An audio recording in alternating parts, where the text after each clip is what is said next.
After like once I quit my full-time job, and after like a month or two of just creating my own schedule, dealing with my own problems, just seeing something slowly get foundationally built, I'm like, this is the dream, but also that I just like couldn't see myself working for someone else ever again. So yeah, I don't blame you. I mean, and you did it from the ground up, dude.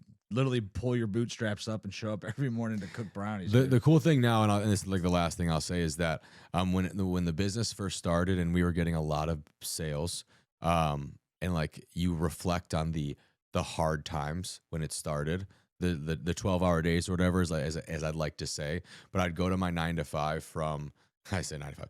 I go to my job from 8 to 4. I'd go to the gym from like 4 to 6:37. I would bake brownies every day from 7 until midnight. I'd go to sleep from midnight to 4 a.m. I'd wake up at 4. Because you'd have to cut and bag the brownies.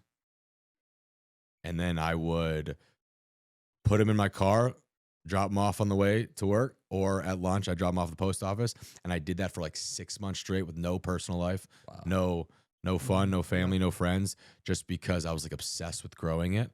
And to see it grow, and the business kind of controlled me for a while. There really wasn't much balance, but I kind of always knew that like it would pay off.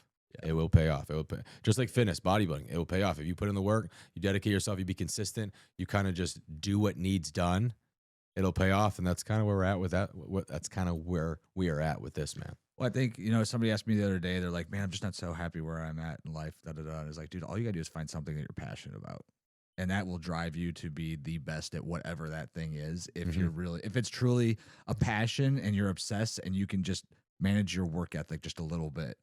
And there's ways to like monetize like any passion. Yeah. Whether it's creating a blog and you post on that blog for like day in and day out for years, at some point other people in that niche will be paying you for advertising or paying you for your affiliation with certain things. Like there's so many ways to monetize your passions now. You just have to find it and actually go after it. And so many people like start something for a month or two and then they're like, it's, I'm done. I talk about that with the podcast. Like I said, we're a year in, and there's times where it's like, I'm like this close to almost packing it in because it's been 2 weeks since I've had a guest say yes or somebody say yes to being a guest, or, I'm with my normal job and then trying to find other people to do it. Or then my wife is like, hey, we're not spending time together tonight because you've been trying to edit stuff all the time. It's like you come across all that. But ultimately, one, I just love doing this.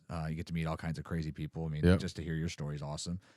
And two, you just hope that eventually it works out. And yeah, I tell her all the time, I was like, instead of me sitting in an office all day and making phone calls and emails, like, I'm fielding people that want to come on the podcast and talk about something, or I'm going out and visiting somebody live or whatever, regardless of the story it showcases. But, the idea of Guys Night was guys like yourself that, achieved something so great with just really work, discipline, and a passion. And, I appreciate you coming on and sharing the story. Hard work pays, man. It does. Absolutely.